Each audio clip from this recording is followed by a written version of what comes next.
Assalamualaikum warahmatullahi wabarakatuh. Selamat sore pemirsa TV 9 Nusantara dimanapun Anda berada. Bismillah, alhamdulillah, hamdan wa syukran laka ya Allah, salatan wa salaman alaika ya Habiballah, wa ala alika wa ashabika wa man tabi'ahum bi ihsanin ila yaumil qiyamah, amma ba'du. Dan seperti biasa, alhamdulillah kita jumpa lagi dalam program kesayangan kita, program spesial, tentunya hasil kerjasama antara TV 9 Nusantara bersama dengan Lembaga Dakwah PWNU Jawa Timur dalam program Tabung Maghrib. Di mana pada kesempatan kali ini kita akan membahas tema yang luar biasa sekali dengan narasumber yang luar biasa juga. Alhamdulillah bisa hadir secara langsung di studio. Kita akan membahas mengenai bermadhab dalam Jam'iyah NU. Nah, kita akan bahas bersama dengan narasumber kita yaitu Ketua Tanfidhiyah PWNU Jawa Timur. Beliau adalah Bapak Dr. Kiai Haji Marzuki Mustamar MAG. Assalamualaikum, selamat sore Yai. Waalaikumsalam warahmatullahi. Alhamdulillah sehat Yai ya. Alhamdulillah. Alhamdulillah Yai. Ini adalah kesempatan bisa bertemu langsung di studio, bisa menjelaskan langsung pada pemirsa TV 9 mengenai bermadhab dalam Jam'iyah NU. Tujuannya apa, urgensinya apa, dan bagaimana sebenarnya bermadhab dalam NU ini. Monggo Yai penjelasannya. Assalamualaikum warahmatullahi wabarakatuh. Waalaikumsalam warahmatullahi wabarakatuh. Bismillah, walhamdulillah, wassalatu wassalamu ala rasulillah, Sayyidina Muhammad wa ala alihi wa sahbihi. Amma ba'd, ittaqullah haqqa tuqatih. Kaum muslimin warga NU, kaum santri yang sangat kami muliakan, kita ini sebagai umat Islam dituntut berakidah seperti yang diajarkan Rasulullah SAW. Beriman, berakhlak, berihsan seperti yang diajarkan Rasulullah SAW. Bersyariat, beribadah, bermuamalah sesuai dengan yang diajarkan Rasulullah SAW. Sementara ada masalah. Apa masalahnya? Satu, kenyataannya banyak di antara kita yang awam. Dan memang ditakdir awam. Mereka-mereka yang dari dulu hidupnya jauh dari pesantren, jauh dari pondok, jauh dari kiai. Memang hidupnya mungkin di Papua, di mana-mana. Dipaksa jadi alim ya nggak bisa memang. Hari-hari kehidupannya jauh dari rumahnya para ulama. Lalu mungkin juga dekat dengan pondok, dekat dengan ulama. Tapi nyatanya maaf dari awal dia sibuk dengan bantu ekonomi bapaknya, ibunya, dodol bakso, neng pasar, neng sawah. Ya nggak mungkin dia hafalan Quran. Betul. Nggak mungkin dia hafal Bukhari Muslim. Ada juga yang nyata-nyata awam karena memang maaf mungkin daya tangkapnya kurang cepat ya. Kurang cepat, kurang cerdas. Akhirnya dia jadi orang awam. Atau memang baru masuk Islam mu'alaf. Ya mesti awam. Banyak orang yang awam, nggak ngerti isinya Quran Sunnah, tapi dituntut berislam, beriman, berihsan, berakidah, beribadah sesuai dengan tuntunan Rasulullah SAW. Maka cara yang paling praktis adalah bermadhab. Cara yang paling praktis? Bermadhab. Kalau kita orang awam ya derek kiai sudah. Okay. Lalu kiai-kiai dalam memberi fatwa pada orang awam, derek kepada para ulama-ulama yang berijtihad itu. Itu cara paling praktis sudah.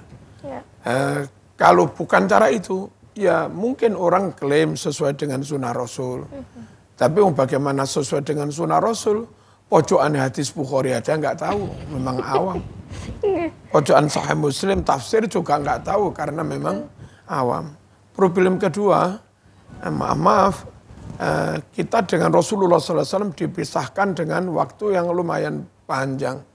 Sekarang hijrahnya itu 1444 tahun.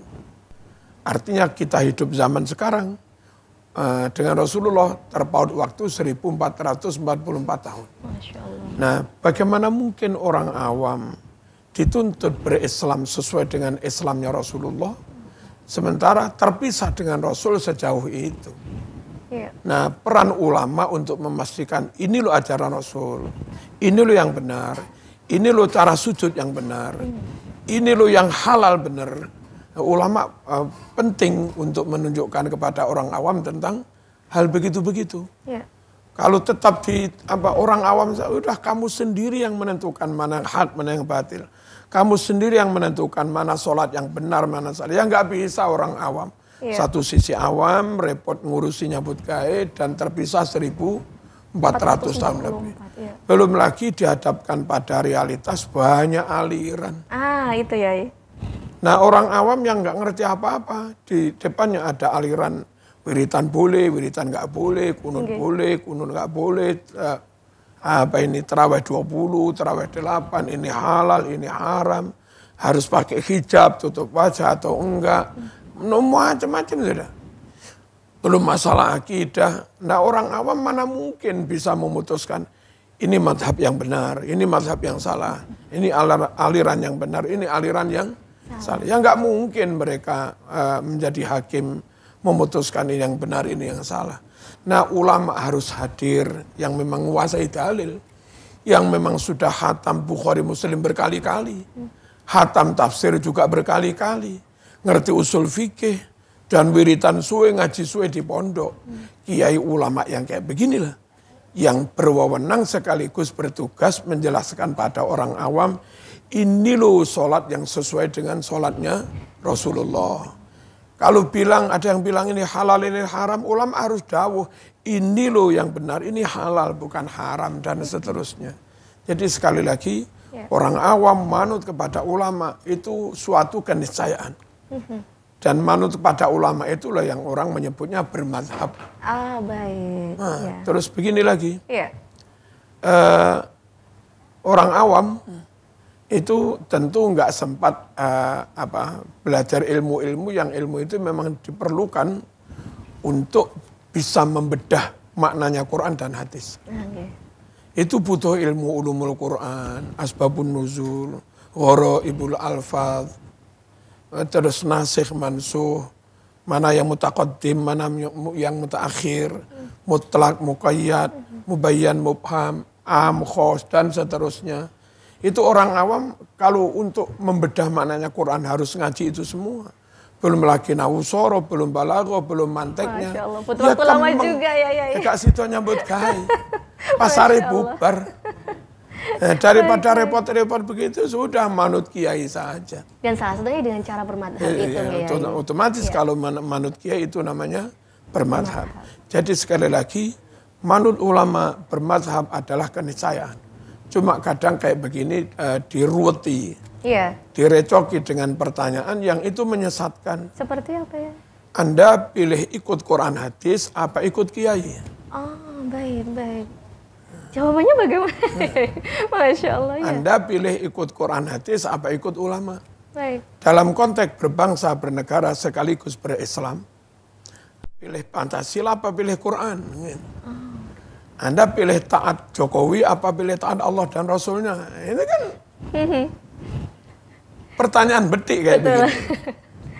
Yang kadang-kadang anak SMA begitu masuk di kampus, kena program mentoring. Brainwashing Ustadznya kayak begitu. Baik. Dalam hitungan detik, dalam hitungan menit jadi radikal. Iya. Ikut ulama apa ikut Quran hadis? Yang benar itu ikut Quran hadis yang cara membacanya, cara memaknainya, cara menterjemahnya, cara mengistimbat, mengambil, menyimpulkan hukumnya, membedah maknanya, dan cara mempraktekannya itu ikut bimbingan para ulama. Jadi yang benar jangan diberi pilihan yang kayak begitu. Quran hadis wah ulama. Ikut Quran hadis dengan bimbingan para ulama. Saya mau ke mau ke New York. Iya. Dan saya awam banget tentang New York ini. Iya. Apalagi mau ke akhirat. Ini ke New York aja, belum lagi ke akhirat. Perlu panduan begitu. Perlu panduan. Iya. Lalu saya diberi map, ya kan? Iya. Ini kiai mau ke New York, ini petanya ini begini. Nah, alamatnya ini loh, ini Wall Street sini. Nah. Saya meskipun sudah bawa peta map kayak begini, kalau sampai New York gak ono sing jemput mas, gak ada guide, gak ada penunjuk jalan. Ya tolak-tolak mas, kayak bedes ketulup. Tetap butuh tour guide begitu ya? Iya. Penunjuk. Meskipun sudah bawa peta penunjuk jalan, tetap harus ada guide. Betul. Begitu saya turun bisa connect dengan guide, ketemu di mana. Lah Mas, ini, ayo bareng aku, ini begini. Ada penutupan jalan. Kalau bermodal peta, bingung tidak? Iya. Tapi kalau ada guide, ada penutupan jalan, bisa belok sini. Selesai. Karena ada yang lebih tahu begitu nggak ya? Ada Quran hadis itu peta kehidupan. Peta kehidupan jalan menuju surga. Nah sudah diberi peta ini bukan berarti orang awam nggak butuh ulama. Sebagai guide-nya umat untuk bisa memahami dan menerapkan Quran secara benar. Sehingga meskipun kita harus ikut Quran hadis, kenyataannya tetap ikut bimbingannya para ulama juga bermadhab. Lalu poin terakhir, madhab itu pilihan sungguh pilihan yang tepat satu. Mereka jaraknya dengan Nabi sangat dekat. Kalau kita dengan Nabi berjarak 1440 tahun lebih, Imam Maliki itu dengan Nabi hanya lahirnya kan tahun puluhan Hijrah, sekitar tahun 80-an. Iya. Imam Hanafi sekitar tahun 70-an. Jadi masih awal-awal Islam. Iya. Jaraknya dengan Nabi nggak jauh-jauh amat. Terus gurunya hanya terpaut 2 guru. Imam Maliki itu berguru pada Imam Nafi'. Imam Nafi' itu muridnya Ibnu Umar, sahabat. Imam Nafi' berguru pada Abdullah bin Umar. Nah dia sahabat. Abdullah bin Umar itu berguru langsung pada Rasulullah. Masya Allah. Jadi kalau kita bermadhab, dari titik madhab sampai Nabi, hanya terpaut 2 guru, 3 guru. Imam Syafi'i terpaut 3 guru aja. Imam Syafi'i berguru pada Imam Waqi', Imam Waqi' berguru pada Imam Hasan Basri, beliau berguru pada Abdullah bin Mas'ud, dia sahabat berguru pada Rasulullah. Nah, kalau kita nggak mau bermadhab, lalu ikut ustadz sekarang. Nah, ustadz sekarang dengan Nabi itu loh jarak berapa tahun. Terpaut sekian ratus guru. Ya sulit untuk memastikan bahwa itu akurat, valid ajarannya Nabi. Lalu dari imam madhab ke kita, itu ajarannya nyampe lewat 2 jalur. Baik. Imam madhab itu berfatwa secara lisan kepada murid-muridnya. Murid yang jumlahnya ratusan menyampaikan pada generasi berikutnya, terus-terus sampai kita secara lesan dan praktek, plus apa yang difatwakan imam mazhab, itu beliau tulis dengan tangannya sendiri. Dan itu penting untuk saling mengontrol. Kalau ada murid menyampaikan salah, maka dia dikontrol dengan kitab yang ditulis sendiri oleh Imam Syafi'i. Dia bilang, Imam Syafi'i begini. Kita bilang, ya zaman salah, ini loh kitabnya Syafi'i begitu. Iya. Nah sementara yang di luar mazhab, maaf kayak mungkin Dawud Dhahiri, As-Sawri, Al-Muhasibi, beliau berfatwa tapi nggak menulis fatwanya. Apakah jadinya seperti lemah begitu ya? Enggak, sehingga ketika orang klaim ini fatwanya Dawud, ini fatwanya Al-Muhasibi, ini fatwanya Ali bin Abi Thalib, itu kita nggak punya bukti fisik konkret bahwa itu benar-benar fatwanya. Nggak ada tulisan. Lain kalau mazhab 4 itu ya difatwakan, dipraktekkan, dicontohkan di depan murid, plus ditulis. Yang tulisannya sampai sekarang ada. Sehingga dari titik mazhab ke Nabi hanya kacek 3 guru. Dari titik mazhab ke kita lewat lesan, praktek secara urut, dan lewat tulisan. Ini sungguh yang paling pas, paling akurat berislam adalah dengan cara bermadhab. Ya, saya kira demikian. Betul ya. Jawabannya sebenarnya itu pertanyaan kita juga ya. Bagaimana kalau kita tidak bermadhab, sudah dijawab itu. Nah, lantas ya bermadhab dalam Jamiah NU itu yang seperti apa ya? Karena madhab yang memenuhi syarat validitas akurasi, itu 4 madhab itu. Iya. 1 harus Ahlus Sunnah wal Jamaah. 4 madhab Syafi'i, Hambali, Maliki, Hanafi, itu semuanya Ahlus Sunnah wal Jamaah. Syarat kedua bersanad sampai Nabi. Bersanad gurunya nyambung. Itu tadi hanya nyambung, bahkan hanya terpaut 2 guru, 3 guru. Syarat ketiga, ajaran itu dari titik imam madhab sampai sekarang akurat. Akuratnya data tertulis ada. Ulama-ulama jumlahnya ribuan menyampaikan hal yang sama. Dari generasi ke generasi.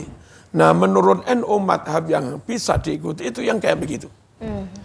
Tentang Itu tadi tentang akurasi, validitas sudah kami sampaikan. Sekarang yang tentang harus berahlus sunnah wal jamaah. Nah ini ya.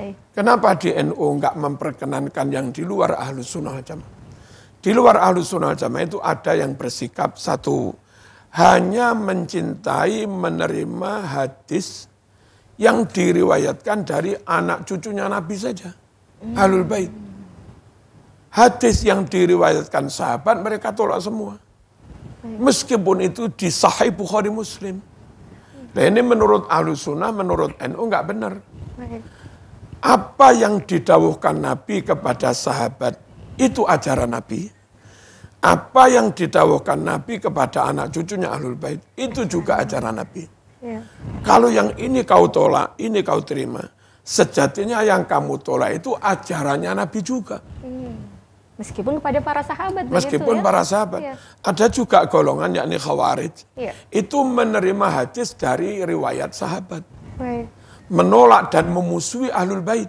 Kebalikannya begitu. Hadis maupun riwayat Bukhari Muslim, kok Ahlul Bait ya ditolak oleh Khawarij.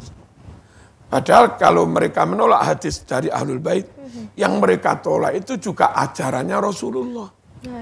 Nah kita itu oleh Quran diperintah berislam secara totalitas. Udkhulu fis silmi kafah. Masuk Islam secara total, terima ajaran Quran hadis utuh. Jangan punya prinsip yang ini kami terima, yang ini kami tolak. Nggak boleh. Quran juga memerintahkan wa ma atakumur rasul fakhudhu. Kalau bahasa Inggrisnya, napa baik isa ababa asarang Rasulullah sallallahu alaihi wasallam. Makanya tore talkala kebiru. Apa ini ya, translate-nya? Ajaran apapun yang dibawa oleh Rasulullah untuk sampean semua, kamu harus ngambil semua. Baik. Sehingga kita ikut mazhab 4 karena mazhab 4 itu semua sunnah yang sahih. Hadis yang sahih. Mau riwayat Ahlul Bait, mau riwayat sahabat itu diterima semua. Sehingga NU memastikan harus mazhab 4. Nggak boleh yang lain. Akurasinya oke, ya. Ajarannya tidak simpang siur, karena datanya ada valid, plus jaraknya sampai Nabi dekat, plus mereka menerima semua hadis. Nggak ada hadis yang ditolak, pokoknya sahih. Baik. Ya. Iya. Ya ini ada pertanyaan masuk ini ya, mengenai Yai mohon bertanya, jika kita memilih bermadhab, apa hanya boleh satu madhab? Apakah harus satu madhab saja atau boleh lebih dari satu madhab? Mau nggak penjelasannya? Terima kasih. Orang itu ada yang awam. Okay. Yang awam ikut Kiai Muhammad. Ya ikut NU ini sih, yang awam. Mandat Yai. Iya. NU dawuh boleh. Iya. NU dawuh rokok tidak haram. Ahli hisab semua, Masya Allah. Udah. NU kunut. Iya. Itu.